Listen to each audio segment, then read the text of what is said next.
नमस्कार. मी मान्यवरांना विनंती करतो की त्यांनी व्यासपीठावर स्थानापन्न व्हावं. सर्वप्रथम आपल्याचे उद्घाटक हर्षल विभांडिक सर, डॉक्टर दीपक पवार, श्री राजेंद्र प्रधान, डॉक्टर वीणा सानेकर, आनंद भंडारे आणि गिरीश सामंत. यासोबतच फिरोज शेख, सुशील शेजोळे,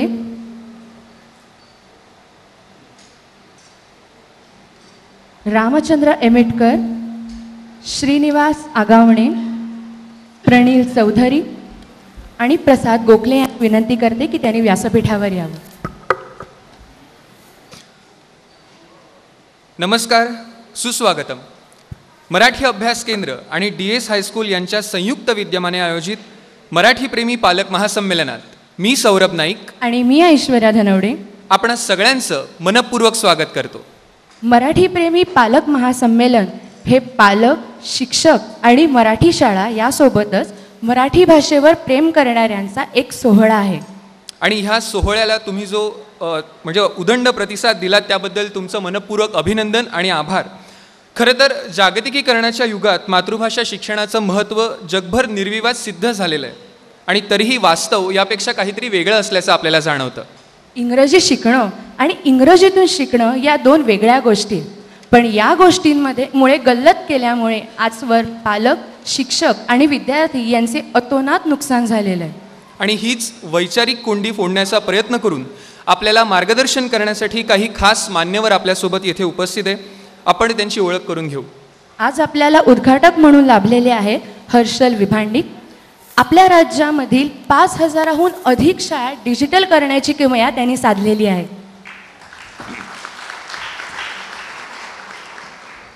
त्याचसोबत व्यासपीठावर उपस्थित आहेत मराठी अभ्यास केंद्राचे अध्यक्ष डॉक्टर दीपक पवार, शिवशिक्षण संस्थेचे अध्यक्ष श्री राजेंद्र प्रधान, मराठी प्रेमी पालक महासंमेलनाचे समन्वयक डॉक्टर वीणा सानेकर आणि आनंद भंडारे, शिक्षण मंडळ गोरेगाव यांचे अध्यक्ष गिरीश सामंत आणि महाराष्ट्राच्या लाडक्या मॅगझिन मावशी ज्या जगभरात प्रसिद्ध आहे, सगळ्यांसाठी आपण एकदा जोरदार टाळ्या वाजवूया. व्यासपीठावर वंदे मातरम शिक्षण संस्थेचे फिरोज शेख, पंचतत्व सेवा संस्थेचे सुशील शेजोळे, मी मराठी चळवळ समितीचे रामचंद्र एमेटकर, चित्रपतंग शैक्षणिक कला संस्थेचे श्रीनिवास आगावणे, राष्ट्रज्योत कल्याण संस्थेचे प्रणील चौधरी, नूतन विद्या मंदिर गोरेगावचे प्रसाद गोखले हे उपस्थित आहेत. मी डॉक्टर दीपक पवार यांना विनंती करतो की त्यांनी महासंमेलनाचे उद्घाटक श्री हर्षल विभांडिक यांना सन्मानचिन्ह देऊन त्यांचे स्वागत करावे.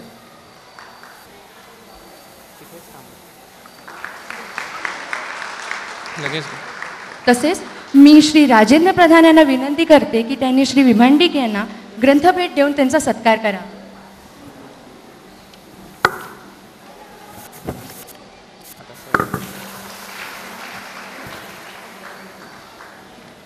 धन्यवाद.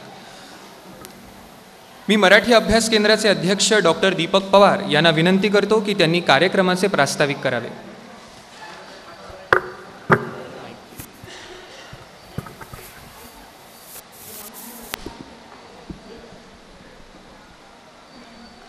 नमस्कार.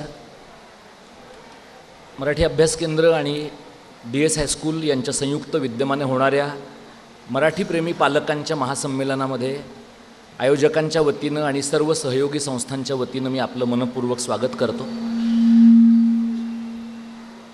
कार्यक्रमाचे उद्घाटक आणि आमचे तरुण मित्र हर्षल विभांडिक आणि समारोपाच्या कार्यक्रमाच्या अध्यक्ष मॅक्सिन मावशी हेही या कार्यक्रमाला उपस्थित आहेत इथं, आणि आपण सगळी मंडळी इथं उपस्थित आहात. आमच्या सगळ्यांच्या दृष्टीनं हा अतिशय महत्त्वाचा असा प्रसंग आहे हे संमेलन आणि आजचा दिवस.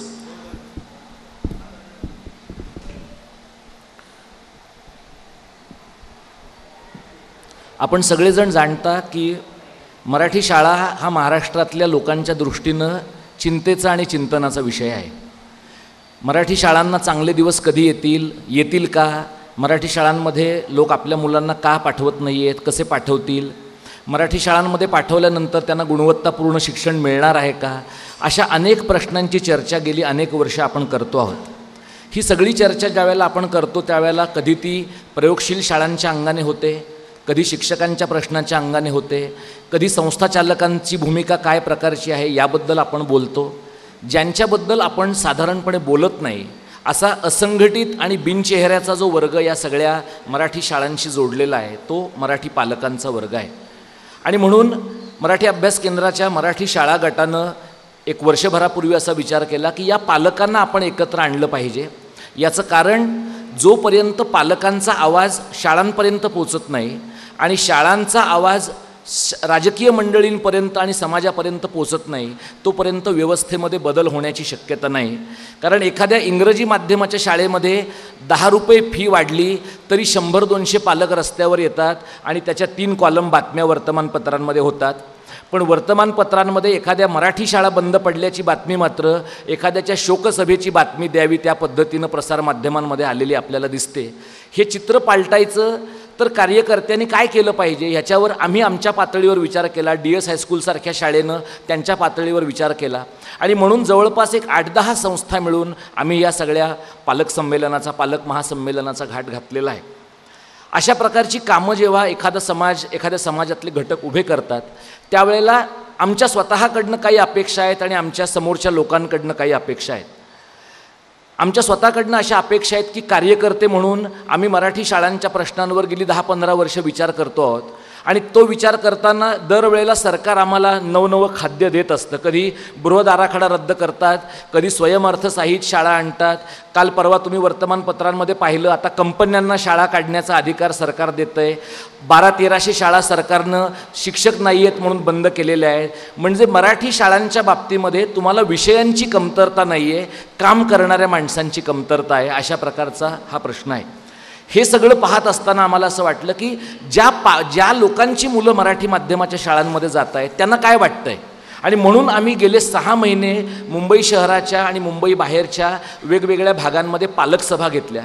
या पालक सभांमध्ये आम्हाला जी गोष्ट लक्षात आली आणि ज्यामुळे या पालक महासंमेलनाचा आमचा विचार अधिक पक्का झाला तो म्हणजे या पालक सभांना आलेल्या पालकांपैकी 80% पालक हा आई पालक असा होता. म्हणजे मुलांचे वडील हे त्या पालक सभांमध्ये फार कमी प्रमाणात होते, आई पालक खूप होता. याचं कारण इथे शिकणाऱ्या मुलांच्या आया एकतर नोकऱ्या करत नाही आहेत किंवा त्या घरकाम करतायत, इतर काहीतरी लहान सहान कामं करतायत. आणि दुसरी जी गोष्ट आम्हाला दिसली, साधारणपणे आपल्या बौद्धिक चर्चांमध्ये 2.5-3 तासांचा कार्यक्रम म्हणजे लोकांना छान वाटतं, फार काही त्रास होत नाही. आम्हाला पालक सभांमध्ये असं दिसलं की 1.25 तास 1.5 तास झाला की मागच्या रांगेमधनं सगळ्या आया हळूहळू बाहेर उठायला लागायच्या. याचं कारण त्यांच्या घरामध्ये पाणी यायची वेळ झालेली असायची, कुणाची तरी कामं करायची वेळ झालेली असायची, कुठेतरी घरामध्ये संयुक्त कुटुंबामध्ये एखादी आजारी सासू असेल, आई असेल तर त्यांची व्यवस्था बघण्याचे प्रश्न होते. या सगळ्या प्रक्रियेतनं आम्हाला एक शहाणपण आलं. म्हणजे कार्यकर्त्यांना बरेचदा असं वाटतं की आपल्याला उपजतच सगळं शहाणपण आहे. पण आम्ही या सगळ्या प्रक्रियेमध्ये शिकलो की खूप गोष्टी मराठी शाळांचे कार्यकर्ते म्हणून पण आम्हाला कळायला पाहिजेत. आणि आम्हाला कळलं की हा जो पालक आहे त्यातली आई खूप वेळा पोटतिडकीनं बोलते पण तिने काही स्ट्रक्चर्ड तिचं बोलणं नसतं. म्हणजे ती काही अकॅडमिक डिस्कोर्समधली व्यक्ती नाही आहे. त्यामुळे ती मोकळेपणानं बोलते. मग ती कधी आपल्या मुलांना येणाऱ्या इंग्रजीच्या अडचणी सांगते, कधी फीच्या अडचणी सांगते, कधी आमचा घरात याचा अभ्यास होत नाही म्हणून सांगते, कधी क्लासचे प्रश्न मांडते. आणि म्हणून या 2 दिवसाच्या पालक महासंमेलनातनं आम्ही असा प्रयत्न केला की असं महाराष्ट्रात घडलं नाही आहे. आता असं महाराष्ट्रात घडलं नाही आहे याचं आम्ही आमचं कौतुक करत असलो तरी महाराष्ट्राच्या दृष्टीनं ही काही फार अभिमानास्पद गोष्ट नाही आहे. म्हणजे महाराष्ट्राची स्थापना होऊन 57-58 वर्ष झाल्यानंतरसुद्धा पहिल्यांदा अशा प्रकारचं पालक संमेलन घ्यावंसं वाटावं याचा अर्थ आपण मराठी शाळांच्याबद्दल काही फार जागरूकपणानं समाज म्हणून विचार केला आहे असा त्याचा अर्थ नाही आहे. आम्ही तो उशिरा केला, खूप मोठ्या प्रमाणावर विचार केला, पण सगळी सोंग आणता येतात, पैशाचं सोंग आणता येत नाही. त्यामुळे आम्ही एका मर्यादेपर्यंत आमच्या आकांक्षांना मुरड घातली आणि आम्ही हा एक सगळ्या उपक्रमाचा घाट घातला आहे. काय आम्ही या सगळ्यातनं करू पाहतोय? आम्ही 2-3 गोष्टी या पालक संमेलनामधनं करू पाहतो. एक म्हणजे आम्हाला मराठी शाळांमध्ये ज्यांनी आपल्या मुलांना घातलंय त्या पालकांना सांगायचं आहे की बाहेर लोक तुम्हाला काही सांगत असतील पण तुम्ही आपल्या मुलांना मराठी शाळांमध्ये घालून काही चूक केलेलं नाही आहे. तुमच्या शेजारपाजारच्या लोकांची मुलं इंग्रजी माध्यमात गेली असतील, जात असतील, CBSE ICSE बोर्डाच्या शाळांमध्ये जात असतील, IGCSE IB बोर्डाच्या शाळांमध्ये जात असतील, त्या शाळा चकचकीत असतील, त्यांच्या फिया खूप असतील, त्यांच्या दरवाजाच्या बाहेर पालक म्हणून तुम्हाला अस्पृश्यतेची वागणूक अनेकांना मिळत असेल, पण मराठी शाळा ही एक अशी जागा आहे जिथं तुम्हाला मोकळेपणानं शाळेतल्या माणसांची भांडण्याचा अधिकार आहे. तुम्ही तुमच्या मुलांना मराठी शाळांमध्ये घालून शिक्षकांशी, शाळांशी बोलण्याचा तुमचा हा अधिकार कायम ठेवला आहे आणि म्हणून त्या पालकांचं अभिनंदन करण्याचा भाग म्हणून या पालक महासंमेलनाकडे आम्ही पाहतो.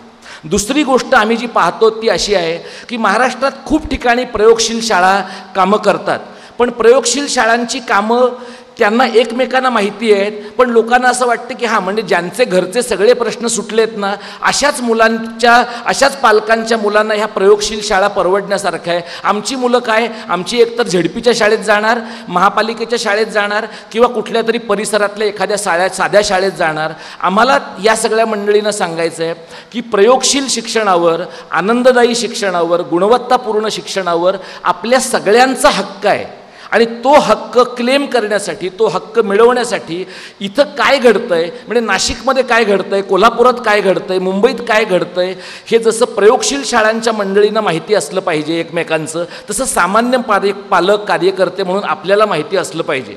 महाराष्ट्राचा प्रॉब्लेम एक असा आहे की आपल्याला चर्चा खूप करायला आवडतात, म्हणजे कार्यनाश झाला तरी चालेल पण चर्चा झाली पाहिजे असं आपल्याकडे अनेकदा होतं. त्यामुळे गेल्या 10 वर्षात लोकांच्या चर्चेचा असा विषय आहे की प्रयोगशील शाळांची बेटं झाली आहेत का, मग ह्याच्यावर परिसंवादाचे विषय रंगतात. मला असं वाटतं की समजा झाली असतील तर कार्यकर्ता म्हणून माझी जबाबदारी आहे की जर मुंबईची 7 बेटं जोडता येतात तर प्रयोगशील शाळांची पण सगळी बेटं जोडता येणं सहज शक्य आहे. ही बेटं जोडण्याचं काम मला असं वाटतं की मराठी अभ्यास केंद्र, DS हायस्कूल आणि आमच्या सगळ्यांचं आहे. त्यामुळे मिलिंद चिंदरकर मुंबईत जे करतायत ते सुचिताताईंना कोल्हापुरात माहिती आहे, पण कदाचित बांद्र्यातल्या इतर शाळांना ते माहिती असेलच असं नाही. या पद्धतीनं झिरपत राहणं हे फार महत्त्वाचं काम आहे असं आम्हाला वाटतं आणि यासाठी हे पालक संमेलन आहे.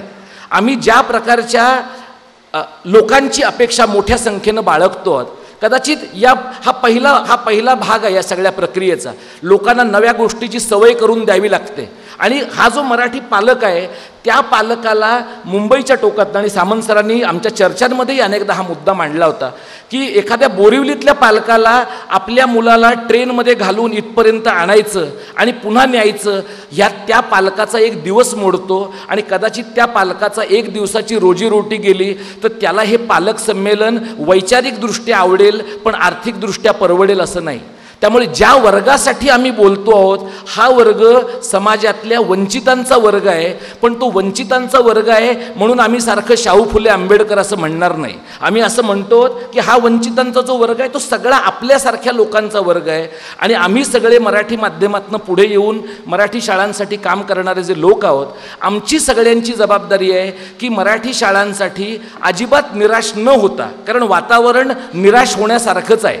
म्हणजे कार्यकर्त्यांना एक सवय असते डिनायल मोडमध्ये राहण्याची की सगळं छान आहे, सगळं जग उत्तम आहे, मराठीला ज्ञानेश्वर तुकोबाचा वारसा आहे, आपलं काही वाईट होणार नाही आहे, असं काही मला कार्यकर्ता म्हणून वाटत नाही. आपण जर मेहनत केली नाही, आपण जर मराठी शाळांच्या सक्षमीकरणासाठी काम केलं नाही तर मराठी शाळांचे दिवस पालटणार नाहीत. पण कार्यकर्त्यांनी अभ्यास केला पाहिजे आणि अभ्यासकांनी रस्त्यावर उतरण्याची पण तयारी दाखवली पाहिजे. अशा प्रकारच्या दुहेरी मानसिकतेतनं हे पालक संमेलनाचा आम्ही घाट घातला आणि आम्ही असा प्रयत्न करतो. म्हणजे हर्षलसारखा मुलगा आहे ज्याने, म्हणजे मी मुलगा यासाठी म्हणतो तो माझ्यापेक्षा थोडा लहान आहे, आणि याने धुळे जिल्ह्यातल्या काहीशे शाळा डिजिटल केल्या. या शाळा डिजिटल करण्यासाठी त्याने लोकसहभागातनं पैसे उभे केले आणि ते उभे करून सगळ्या व्यवस्थेला स्वतःशी जोडून घेतलं. दुसरीकडे मॅक्सिन मावशींसारखी बाई आहे जिने फलटणमध्ये अतिशय देखणी शाळा उभी केली आणि ते महत्त्वाचं नाही आहे, वयाच्या या टप्प्यावर सुद्धा आमच्यासारख्या सगळ्या माणसांना लाजवेल अशा प्रकारचे मराठी शाळांबद्दलचे प्रश्न घेऊन ते आमच्या समोर आहेत. म्हणजे त्या समारोपाला आले आहेत, आमच्या पाहुणे आहेत म्हणून त्या फक्त कौतुक करत नाही आहेत, त्या बसल्या की प्रश्न विचारत आहेत.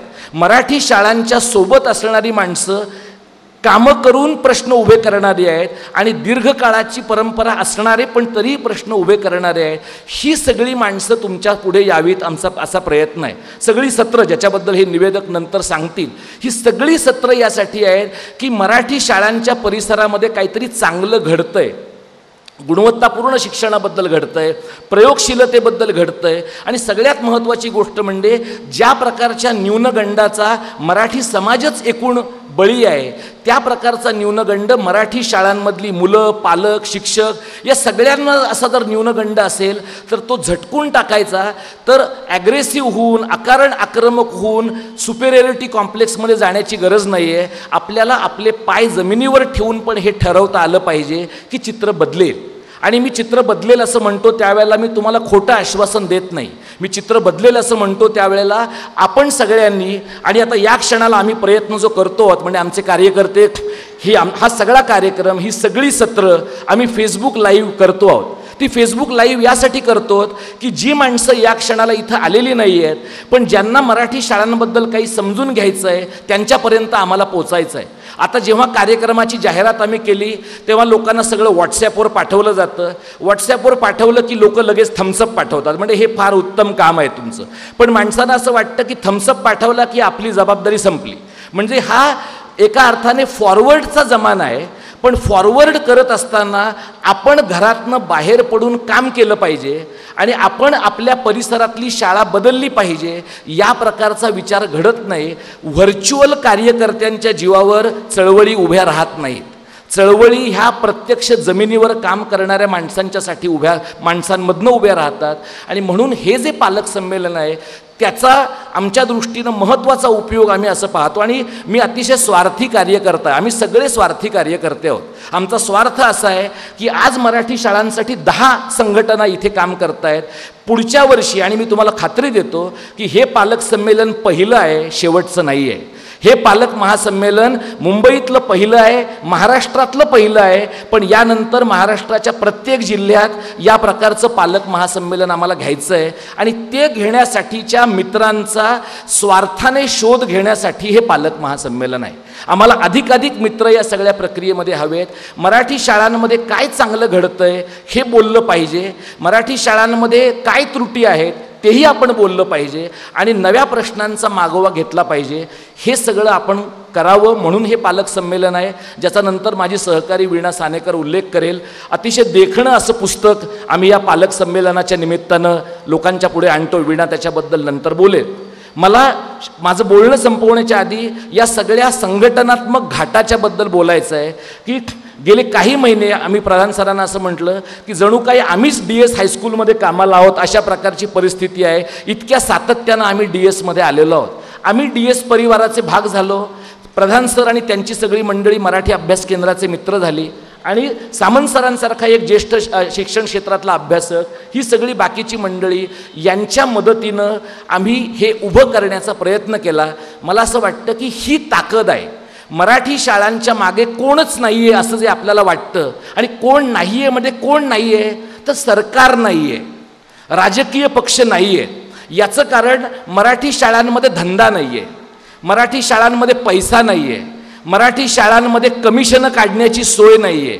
आणि म्हणून ज्यांचं राजकीय अर्थशास्त्र मराठी शाळांशी जुळत नाही ती मंडळी नाही आहेत. पण त्यांना कोणती भाषा कळते? त्यांना जी भाषा कळते ती माणसांच्या संख्येची भाषा आहे. त्यांना असं वाटतं की मराठी शाळा बंद केल्या तरी आमचं कोणी वाकडं करणार नाही. 1300 शाळा एका GRने बंद होतात. 250-300 शाळा बृहद आराखड्याच्या मार्चमधल्या एका गुप्त GRने बंद केल्या जातात. एक GR काढून शाळांचं कंपनीकरण केलं जातं.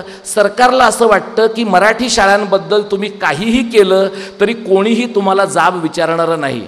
आम्हाला असं वाटतं की या पालक महासंमेलनाचं एक महत्त्वाचं काम सरकारला, राजकीय पक्षांना आणि अभिजन वर्गाला जाब विचारणारी ताकद निर्माण करणं हे आहे. आणि ही ताकद निर्माण करण्यासाठी ज्याचा आम्ही शेवटी उल्लेख करू ती मराठी पालकांची संघटना, मराठी पालकांचं महासंघ उभा करण्याचा आम्ही प्रयत्न करतो. जी ताकद येत्या 1-2 वर्षामध्ये जर उभी राहिली तर मराठी शाळांकडे आज जे अगदी दुर्लक्ष करण्यासारख्या पद्धतीनं पाहतायत त्या माणसांचा आवाज, त्या माणसांची भूमिका बदलू शकेल असं मला विश्वास वाटतो. आभाराचं काम नंतर माझा सहकारी आणि ज्यानं अक्षरशः स्वतःचं घर बाजूला टाकले असं म्हटलं तरी चालेल. वीणा आणि आनंदने या दोघांनी संमेलनाचे समन्वयक म्हणून विलक्षण काम केले. तुम्हाला प्रत्यक्षात जेव्हा तुम्ही त्यांच्याशी बोलाल पाहाल तेव्हा तुम्हाला त्याचा अंदाज होईल. म्हणजे आणि सगळ्यात महत्त्वाची गोष्ट म्हणजे इथे आल्यानंतर प्रधान सरांना शांतपणाने सगळं काम करताना पाहिलं की काहीही कामाचा स्ट्रेस असला की आमचा तो जातो आणि आम्हाला असं जाणवतं की शेवटी बरं होणार आहे. म्हणजे या क्षणाला केऑटिक असेल सगळं पण अंतिमतः सगळं बरं होणार आहे. अशा प्रकारचा एक फील आणि अशा प्रकारची चांगल्या मैत्रीची जाणीव प्रधान सरांनी आणि त्यांच्या टीमने दिली. मी या मराठी अभ्यास केंद्राची ही कल्पना आहे पण मला वाटतं टिळक असं म्हणाले होते की 4 आण्याची अफू घेतली की शेकडो कल्पना सुचतात. त्यामुळे अशा प्रकारच्या कल्पना सुचणं ही काही फार मोठी गोष्ट नाही. कल्पना एक्झिक्यूट करण्यासाठी समविचारी मित्र लागतात. हे जे समविचारी मित्रमैत्रिणी आहेत हे सगळे लाभणं हे मला असं वाटतं की आमच्या टीमचं फार महत्त्वाचं गमक आहे. आम्ही उभे राहिलो त्याचं. आपण सगळे आहात हे आपण यशस्वी करूया. आणि शेवटी मी तुम्हाला सांगतो मला असं वाटतं की धनंजय कीराने लिहिलेल्या आंबेडकरांच्या चरित्रात उल्लेख आहे. बहिष्कृत हितकारिणी सभेची पहिली बैठक बाबासाहेबांनी मुंबईमध्ये घेतली. त्यावेळेला बाबासाहेबांच्या त्या सभेला 4 माणसं होती.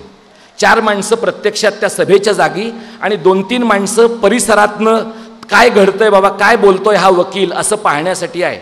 बाबासाहेबांनी जर त्या क्षणी हाय खाल्ली असती तर घटनेच्या निर्मितीत सहभाग देणारा माणूस आपल्याला मिळाला नसता. दलित समाजाचं इतकं मोठ्या पद्धतीनं उद्बोधन घडवून आणणारा आणि त्यांचं सक्षमीकरण घडवून आणणारा माणूस मिळाला नसता.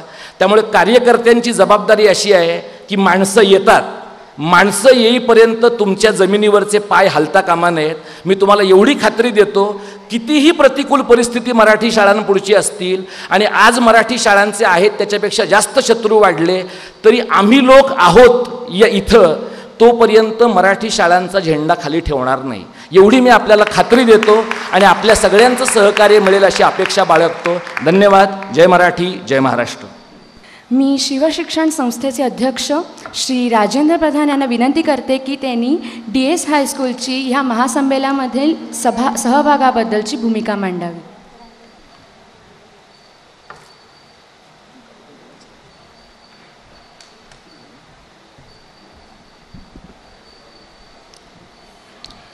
नमस्कार.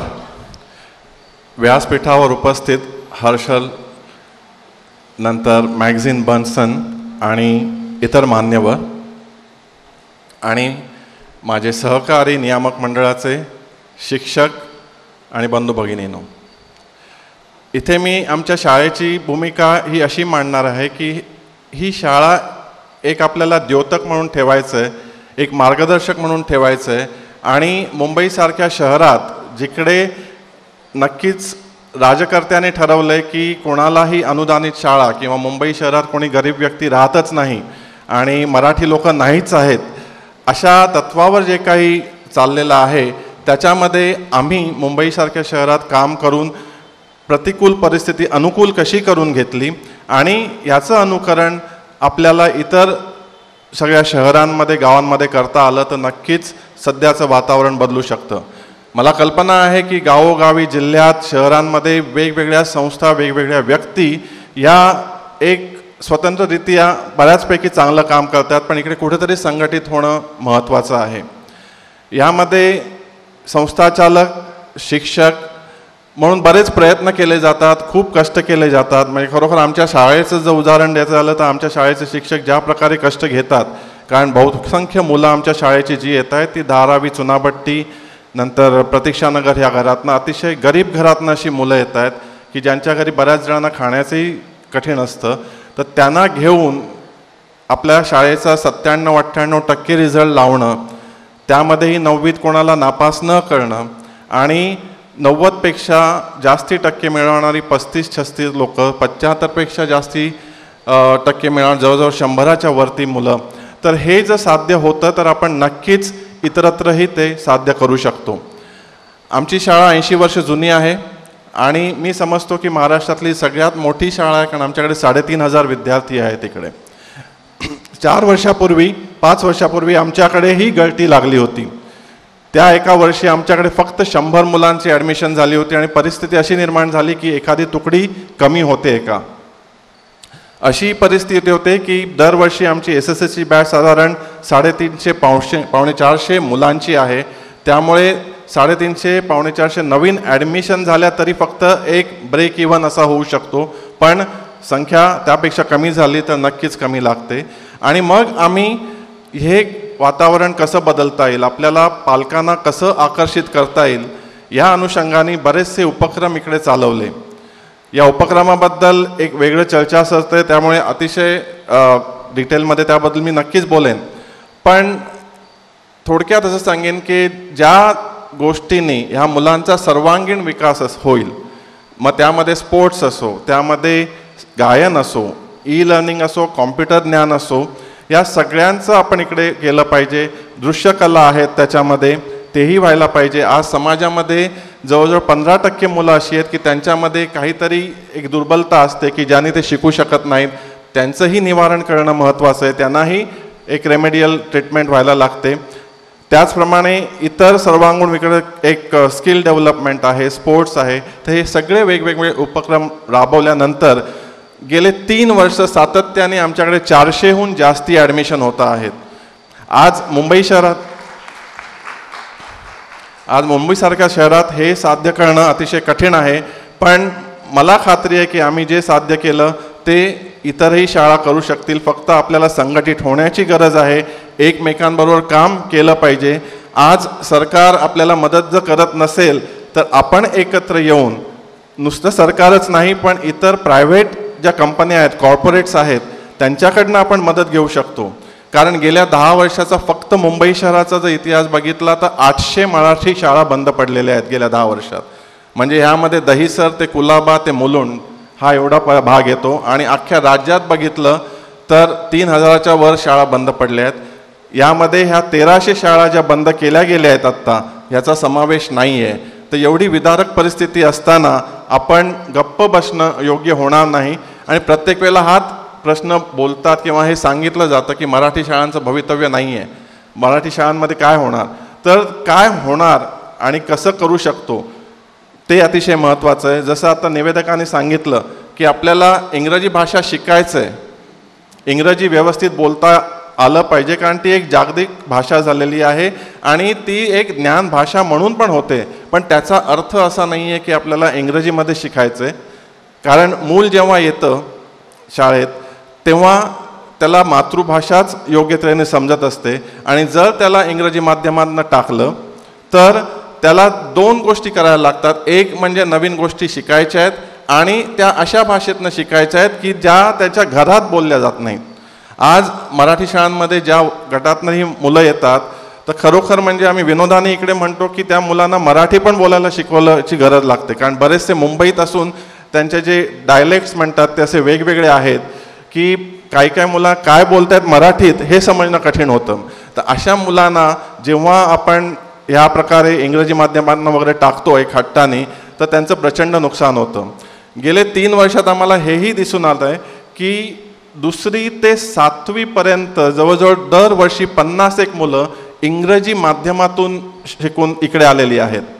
मग इंग्रजी माध्यमात त्यांना टाकलं गेलं, त्यांना काही कारणास्तव बहुतेक आकलनाच्यामुळे त्यांना शिकता नाही आलं आणि त्यांना इंग्रजीतनं मग मराठी माध्यमात टाकलं गेलं. पण जरी आश्चर्याची नसली तरी कौतुकाची गोष्ट अशी आहे की पहिल्या 6 ते 8 महिन्यात त्या मुलाने अतिशय उत्कृष्टरित्या मराठी भाषा अवगत केली, त्यांनी लिपी अवगत केली. आणि म्हणजे हे जे 7वीत जे मूल आलं होतं की 6वीपर्यंत इंग्रजी माध्यमात शिकलेलं आणि पालकांनी आशा सोडली होती की हे मूल शिकेल काय म्हणून, तर हे मूल जेव्हा मराठी माध्यमात आलं आणि ते शिकायला लागलं आणि 6 महिन्यात त्याच्यात बदल घडला. मान्य आहे की ते 7वीच्या पातळीवर पोचलं नाही, कारण ते पोचायला नक्कीच वेळ लागला असता पण आणि लागेल. पण त्यांनी ज्या 6 महिन्यात जी आकलन केली, शिक्षकांचे कष्टही त्यामागे होते.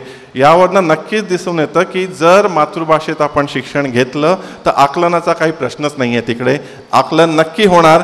फक्त इंग्रजी भाषा बोलायला काही आपण वेगळी सोय जर करू शकलो तर नक्कीच त्याच्यामध्ये फायदा होईल. ह्याहूनही मोठी गोष्ट दुसरी आहे, म्हणजे मातृभाषेतलं शिक्षण हे एक महत्त्वाचं आहे, इंग्रजी भाषा शिकणं हेही महत्त्वाचं आहे, सर्वांगीण विकास होणं हेही महत्त्वाचं आहे. पण आज आपल्या शाळांमध्ये ज्या आर्थिक समाजातनं आपली ही मुलं येत आहेत ह्याच्याबद्दल कोणीही बोलत नाही आहे. आज आपल्यासारख्या शाळांमध्ये अगदी माफक दरात जिकडे उत्कृष्ट सर्व गुण विकास करण्यासारखं शिक्षण मिळू शकतं ते शिक्षण कोणत्याही विनाअनुदानित, आणि बहुतेक इंग्रजी शाळा आहेत त्या विनाअनुदानित, मराठी शाळा आहेत त्या अनुदानित आहेत किंवा इंग्रजी शाळा आहेत त्या विनाअनुदानित आहेत. त्यामुळे तेवढे पैसे देऊन या पालकांना शक्य नसतं. म्हणजे आमच्या शाळेचं उदाहरण दिलं तर आमच्याकडे इंग्रजी माध्यम आहे, छोटं आहे इंग्रजी माध्यम, 800 मुलंही आहेत. पण दुर्दैवाने ते पालक आहेत जे मराठी वर्गात जे पालक आहेत तेच इंग्रजी माध्यमात त्यांनी हट्टाने टाकलेले आहेत. तिकडे आम्हाला फिया वाढवता येत नाहीत, पालक करून देत नाहीत, बऱ्याचशा पालकांना वर्षाखेर फियाही देता येत नाही. त्यामुळे शेवटी नाईलाजाने गेल्या वर्षी आम्ही निर्णय घेतला की इंग्रजी माध्यम बंद करायचं आणि जी काही जागा आहे ती जागा आपण पूर्णपणे मराठीसाठी द्यावी. बरीचशी आपली मुलं पुढे जात नाहीत किंवा 10वीच्या पुढे शिक्षण घेऊ शकत नाहीत, त्यांच्यामध्ये स्किल डेव्हलपमेंट करावं आणि ज्या योगे ते स्वतंत्रतः काम करून किंवा एक एम्प्लॉयबल आपण म्हणतो तसं करून आपण करू शकतो. आज सध्या जर शासनाचा जर रोग घेतला आपण तर असं दिसून येतं की पुढच्या एक 8 ते 9 वर्षात जवळजवळ 50% शिक्षक हे रिटायर होत आहेत 2025पर्यंत. गेले 5 ते 6 वर्ष नवीन रिक्रुटमेंट झालेली नाही आहे. ही परिस्थिती बघितली तर पुढच्या काही वर्षात आपण जर नुसतं शाळेत आहेच इश्यू, पण आपण कॉलेज बघितलं, आज BA, BCom, BSc जे आपल्याला वर्षाला 3, 4, 5 हजार रुपयात शिकता येतं त्याची किंमत 60-70 हजार लाखापर्यंत जाऊ शकते पुढच्या 10 महिन्यात.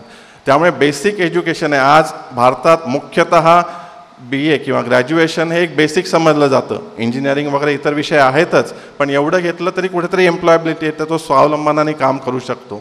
तर हे अतिशय महत्त्वाचा हा विषय आहे.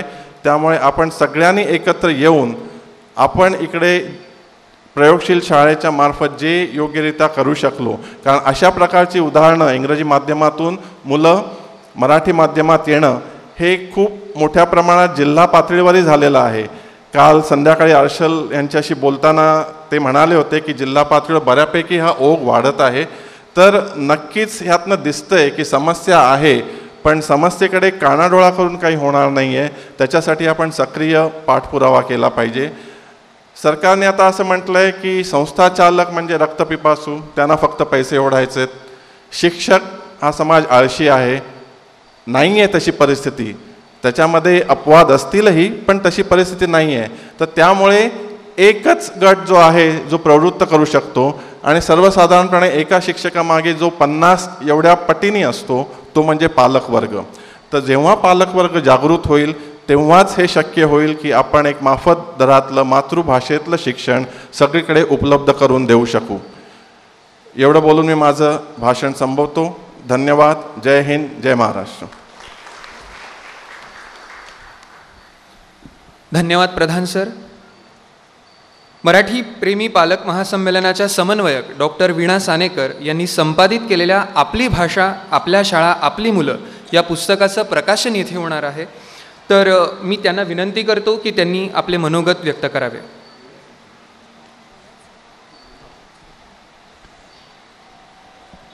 नमस्कार.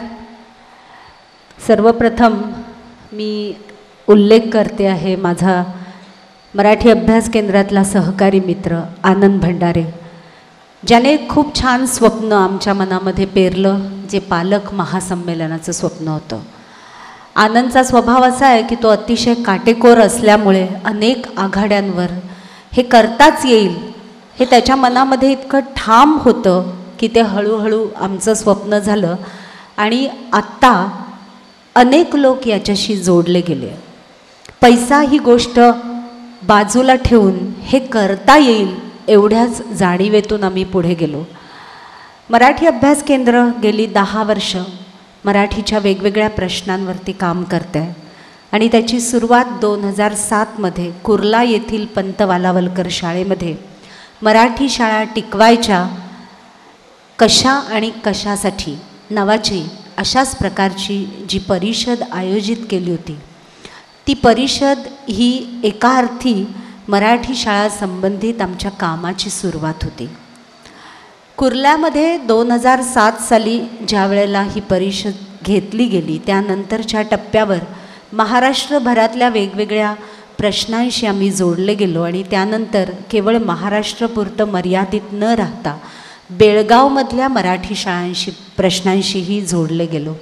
आज बेळगावहून श्रुत कापोलकर आणि त्यांचे सहकारीसुद्धा मुंबईमध्ये उपस्थित आहेत, या संमेलनाला उपस्थित आहेत. ही खूप मोठी गोष्ट आहे. या सगळ्यामधनं पुढच्या टप्प्यावरती बृहद आराखड्याचे प्रश्न, ग्रामीण भागातल्या वेगवेगळ्या शाळा, या सगळ्याचा एक कुठेतरी वेगवेगळ्या पैलूंमधनं विचार पुढे जात राहिला. 2009 साली मराठी शाळांच्या प्रश्नांच्या मुख्यतः मान्यतेच्या प्रश्नासाठी आझाद मैदानामध्ये जे आंदोलन उभं राहिलं, त्या आंदोलनामध्ये महत्त्वाचा भाग म्हणून मराठी अभ्यास केंद्र सहभागी झालं. खरं तर कोणत्याही अशा चळवळीच्या कामाच्या निमित्तानं एखादं प्रकाशन समाजासमोर जायला पाहिजे. हा मराठी अभ्यास केंद्राचे अध्यक्ष आणि माझा मित्र डॉक्टर दीपक पवार याने पाडलेला पायंडा आहे. 2009 सालच्या आंदोलनामध्ये 10 दिवसामध्ये एका लढ्याचं चित्र समाजासमोर येईल अशा प्रकारचं पुस्तक आपल्याला करता येईल असं म्हणून त्याची जबाबदारी त्याने माझ्यावरती सोपवली आणि माझी झोप उडवून टाकली. त्यावेळेला सुद्धा अथक अशा माणसांशी बोलण्यातनं, आम्ही सगळ्यांनी विचार करण्यातनं, रात्रीचा दिवस जागण्यातनं लढा मराठी शाळांचा या एका छोट्या पुस्तकाची निर्मिती झाली. पुढे लढ्यासाठीचं हे पुस्तक शस्त्र ठरलं आणि महाराष्ट्रभरामध्ये ते ठिकठिकाणी पोहोचलं. त्याची दुसरी आवृत्तीसुद्धा आम्हाला काढायला लागली आणि त्यानंतर प्रत्येक टप्प्यावरती आज जवळपास 11वं प्रकाशन मराठी अभ्यास केंद्राचं आहे. आमच्या प्रत्येक आंदोलनाशी आमचं प्रत्येक पुस्तक जोडलेलं आहे. आजसुद्धा या पालक महासंमेलनाच्या निमित्तानं म्हणजे वेगवेगळ्या ठिकाणी अशा प्रकारचे कार्यक्रम जेव्हा होतात तेव्हा सोविनियर किंवा स्मरणिका या स्वरूपामध्ये काहीतरी प्रकाशित व्हावं होत असतं, असा एक रिवाज आहे. त्याच्या बाहेर पडून शाश्वत स्वरूपाचं आणि संदर्भ म्हणून शिक्षणामधल्या माणसांना, आस्था असणाऱ्यांना आपल्या हातामध्ये सतत काहीतरी खाद्य ज्याच्यातनं मिळत राहील, मग ते शिक्षकांसाठी, पालकांसाठी असावं, अशा प्रकारचा एक मानस आमच्या मनामध्ये होता. कार्यकर्त्यांचं बळ कमी असल्यामुळे सगळ्याच आघाड्यांवर आम्ही सगळेच लढत होतो आणि त्या दरम्यान वेगवेगळ्या लोकांनी लिहावं अशी इच्छा होती. त्याप्रमाणे खूप जणांशी संपर्क साधला, जे शिक्षणाच्या क्षेत्रातले होते, शाळेंशी जोडलेले होते, जे भाषेशी निगडीत होते, जे विज्ञानाशी निगडीत होते, जे गणिताशी निगडीत होते, जे कार्यकर्ते होते. अनेकांना लिहायचं होतं पण शब्द सुचत नसल्यामुळे कागदावरती ते उमटवता येत नव्हतं. असा खूप उलटसुलट गणित होऊन गेल्या 2 आठवड्यापूर्वी सगळ्याच यादीची उलटापालट होऊन अनेक नवे नवे लेखक आणि नवे लोक खरं तर या पुस्तकाशी जोडले गेले, जो मला बसलेला सुद्धा सुखद धक्का आहे. किंबहुना पुस्तकाची रचना आधी केली आणि मग त्यानुसार लेखकांनी लिहावं अशा प्रकारचा मानस झालेलाच नाही. म्हणजे लेखकांचे लेख येत गेले आणि त्याच्यातून एक धागा जुळला आणि एक रचना निर्माण झाली असं आत्ताच्या टप्प्यावरती मला म्हणायला लागेल. ग्रंथालीचे सुदेश हिंगलाजपूरकर यांनी ग्रंथालीची जागा ही सर्वतोपरी या पुस्तकाकरता उपलब्ध करून दिली आणि इतक्या कमी दिवसांमध्ये म्हणजे गेल्या 4 दिवसांमध्ये हे पुस्तक जे आहे हे पुस्तक छपाईच्या स्वरूपामध्ये होऊन तयार होऊन आज प्रकाशनाला आपल्या समोर आहेत. त्याच्या अन्य म्हणजे त्याच्या प्रती दिवसभरात आणि उद्या आपल्यापर्यंत पोचणारच आहेत. इतक्या शेवटच्या टप्प्याला हे सगळं काम आहे. या पुस्तकाच्या दरम्यान अपूर्व ओक हा आमचा जो सहकारी मित्र आहे त्याच्याशी केलेल्या चर्चा असतील, गिरीश सामंत सरांशी झालेली चर्चा असेल किंवा नामदेव माळी आज इथे उपस्थित आहेत त्यांच्याशी मी बोलले. पृथ्वीराज तौर हे महाराष्ट्रभरामधलेही परत एकदा महत्त्वाचे लहान मुलांसाठी लिहिणारे लेखक आहेत, त्यांनी काही नावं सुचवली. जिल्हा परिषदांच्या ठिकठिकाणच्या शाळांमधल्या काही लोकांनी ज्यांचा कधीच परिचय नव्हता, परंतु अशा प्रकारचं काम आम्ही करतो आहोत म्हटल्यावर काही लेख जे अतिशय महत्त्वाचे आहेत की छोट्या छोट्या पातळीवर काय प्रयत्न लोक करतायत हे त्याच्यामुळे आज या पुस्तकामधनं लोकांच्या समोर यायला मदत होईल. चंद्रपूरमधल्या कुठल्या तरी एका छोट्या कोपऱ्यातल्या गावामध्ये काय प्रयत्न होत आहेत, वैशाली गेडाम यांचा लेख या पुस्तकामध्ये आहे जो मला अतिशय महत्त्वाचा वाटतो. मुंबईतलं पर्यावरण आणि ग्रामीण भागातलं पर्यावरण याच्यामध्ये खूप फरक आहे. आज आमची अपेक्षा ही आहे की आम्ही वरच्या सभागृहामध्ये सुद्धा सोय केलेली आहे, इथे बाल्कनीमध्ये सोय केलेली आहे, पण त्या अपेक्षेने आज आपल्याला हे गच्च भरलेलं अशा प्रकारचं महासंमेलन दिसत नाही. याला कुठेतरी मुंबईमधलं पर्यावरण आणि मुंबईमधला माणूस हा खूप बदलत जाणं, त्याची जीवनशैली खूप बदलत जाणं हे कारण असलं पाहिजे. आपल्याला या सगळ्या कारणांच्या मुळाशी जायचं आहे, पण मी तो सगळा विषय बाजूला ठेवून केवळ पुस्तकाबद्दल बोलते आहे. अपूर्व ओक हा सतत माध्यमांशी इतका जुळलेला राहिला की मूळ जर्मन भाषक असलेल्या मारिया वर्थ यांनी आपल्याला मातृभाषेतलं शिक्षण का महत्त्वाचं आहे हे त्याच्यापर्यंत पोहोचवलं आणि त्यांनी लिहिलेला जो लेख आहे तो माझ्यापर्यंत आला. त्यानंतर तो अनुवादित केला गेला आणि त्याचा अनुवाद या पुस्तकामध्ये आहे जो मला अतिशय महत्त्वाचा विचार वाटतो. इतकंच नाही तर या संमेलनाविषयी शिकागोहून काल रात्रीच्या टप्प्यावरती मला आलेला एक फोन आहे ज्याच्यामधनं लोक असं सांगतात, म्हणजे तिथल्या शिकागोमधल्या विद्या जोशी या माझ्याशी असं बोलताना म्हणाल्या की आम्ही इथे मराठी शाळा सुरू करतोय, त्या जगाव्यात म्हणून धडपडतोय आणि महाराष्ट्रात मराठी शाळा बंद व्हायला लागल्या आहेत. हे अतिशय दुःखद आहे आणि आम्हाला पूल म्हणून तुमच्या कामाशी जोडून घ्यायचं आहे. ही गोष्ट मला अत्यंत महत्त्वाची वाटते की या सगळ्या निमित्तानं हे जे एक मंथन होतं आहे, आज गर्दी नसेल कदाचित इथे, परंतु ज्या पद्धतीने आपण समविचारी लोकांशी जोडले जातो आहे. या पुस्तकामध्ये अशी माझ्या मनामधली कल्पना होती, आम्हा सगळ्यांच्याच मनामधली, की वेगवेगळ्या यशवंतांनी, वेगवेगळ्या क्षेत्रामध्ये आज असलेल्या मराठी माध्यमातल्या तरुणांनी याच्यामध्ये काहीतरी लिहायला पाहिजे. मला आठवतं ज्या वेळेला आनंद भंडारेने आमच्या वरळी येथे एक प्रकल्प राष्ट्रीय सेवा योजनेच्या विद्यार्थ्यांना घेऊन हाती घेतला होता आणि सर्वेक्षण केलं होतं वरळीमधल्या BDD चाळींमध्ये की तिथली किती मुलं आज मराठी माध्यमामध्ये शिकत आहेत. त्या निमित्तानं आम्ही अस्वस्थ वर्तमान या पुस्तकाला लोकांच्या समोर आणलं आणि त्याच्यामधनं ज्यांनी जाणीवपूर्वक मराठी माध्यमामध्ये आपल्या मुलांना घातलं आहे अशा पालकांची मनोगतं समाजासमोर त्या निमित्ताने आणली होती. तसाही एक भाग याच्यामध्ये असावा, तरुणांनी लिहावं असा एक प्रयत्न होता. त्यात काही मोजके लेख आलेत जे आम्ही या पुस्तकामध्ये समाविष्ट केलेले आहेत. जर तुम्ही हे संबंध पुस्तक पाहिलं तर त्या पुस्तकामध्ये अचानक उत्स्फूर्तपणे सुचलेली एक कल्पना ही की सजावटीसाठी त्याच्यामध्ये मुलांची काही मदत घेता येईल का. आणि त्यामुळे खरं तर तोंडी बोलून आणि वेगवेगळ्या व्हॉट्सअपसारख्या माध्यमातूनच शाळांशी संपर्क साधायचा प्रयत्न केला आणि काही मुलांनी त्याच्यासाठीची चित्र, काही पालकांनी आणि शाळांनी त्याच्यासाठीची चित्र माझ्यापर्यंत आणून पोहोचवली. कांजूरमार्ग येथील सरस्वती विद्यालयामध्ये शिकणाऱ्या श्रुती या मुलीचं चित्र या पुस्तकाच्या मुखपृष्ठासाठी प्रदीप म्हापसेकर यांनी निवडलेलं आहे. आणि आज जर तुम्ही पाहिलं तर प्रत्येक लेखामध्ये कुठे ना कुठे मुलांची अभिव्यक्ती यावी अशा प्रकारचा प्रयत्न आम्ही केला आहे. आणि मला असं वाटतं की त्याच्यामुळे कदाचित याचं एक चैतन्य मुलांच्या काय म्हणूया कुंचल्यातलं हे ठिकठिकाणी पुस्तकामध्ये आम्हाला दिसतंय. अगदी छपाईला जाण्याच्या शेवटच्या टप्प्यावर असताना सई रोटे नावाच्या एका नव्या मुंबईतल्या मुलीने लिहिलेलं एक छोटंसं टिप्पण तिच्या आईने माझ्यापर्यंत पोचवलं.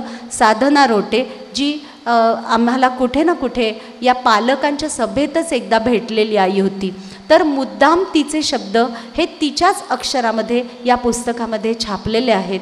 सुरुवातीपासून शेवटपर्यंत जर आपण आलो, आम्ही हे पुस्तक अशा मुलांना अर्पण केलेलं आहे जी इंग्रजी माध्यमामध्ये आज शिकतात पण त्याच्यात त्यांचा काहीच दोष नाही. तर अशी निरागस मुलं ज्यांच्या पालकांनी मातृभाषेची निवड न करता त्यांना परक्या भाषेत शिकलं आणि अशी भरडली गेलेली महाराष्ट्रातली जी हजारो मुलं आहेत, त्यांच्या निरागस अशा मनांना आम्ही हे पुस्तक अर्पण केलेलं आहे. आणि या पुस्तकाच्या शेवटी एका मातृभाषेत शिकण्याचा हक्क मिळालेल्या मुलीने आपल्याला काय मिळालं हे तिच्या भाषेमध्ये लिहिलेलं आहे. मला असं वाटतं की एक वर्तुळ या पुस्तकामधनं कुठेतरी पूर्ण होत आहे. त्याच्या अलीकडे असलेला सुरेश इखे यांचा या पुस्तकातला लेख आपण आवर्जून वाचावा. एक मराठी शाळा सुरू करण्याची धडपड एक कार्यकर्ता कसा करतो आणि काय कारणाने त्याला ती शाळा बंद करायला लागते याची एक सबंध गोष्ट या लेखामध्ये आहे. खूप काही वेगवेगळ्या अंगाने खरं तर बोलता येईल, परंतु आज हे पुस्तक या निमित्ताने या संमेलनामध्ये प्रकाशित होतं आहे.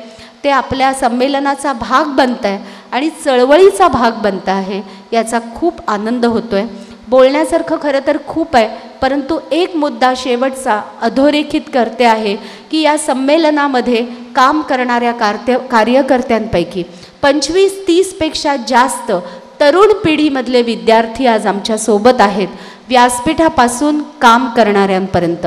मला असं वाटतं की पुढची पिढी हीच कदाचित आज सगळं चक्र बदलवू शकेल आणि म्हणून या जोडलेल्या महाविद्यालयातल्या MA करणाऱ्या, विद्यापीठात शिकणाऱ्या मुलांचं या सबंध चळवळीतलं जे योगदान आहे ते मला अतिशय महत्त्वाचं वाटतं. पुन्हा एकदा माझ्या सगळ्या सहकार्यांचे आणि या सगळ्या संमेलनाच्या पुस्तकाच्या मागे आणि प्रत्येक कामामध्ये मनापासून आपापला वाटा उचलणाऱ्या सगळ्यांबद्दलचं ऋण आणि स्नेह व्यक्त करते. हे पुस्तक निर्माण होण्यासाठी जो प्रचंड मोठा खर्च आहे तो खरं तर शून्यातून धडपड केली, पण शेवटच्या टप्प्यापर्यंत छोटी छोटी अशी जाहिरात म्हणा किंवा आम्हाला याच्यासाठी काहीतरी करायचं आहे म्हणा असं म्हणणारी माणसं शेवटपर्यंत भेटत राहिली आणि म्हणून आज हे पुस्तक आपल्यासमोर येतं आहे. अशा मदत करणाऱ्या, असंख्य आर्थिक पाठबळ देणाऱ्या हातांचं सुद्धा त्यांच्याविषयीचं ऋण मी व्यक्त करते आणि इथेच थांबते. धन्यवाद.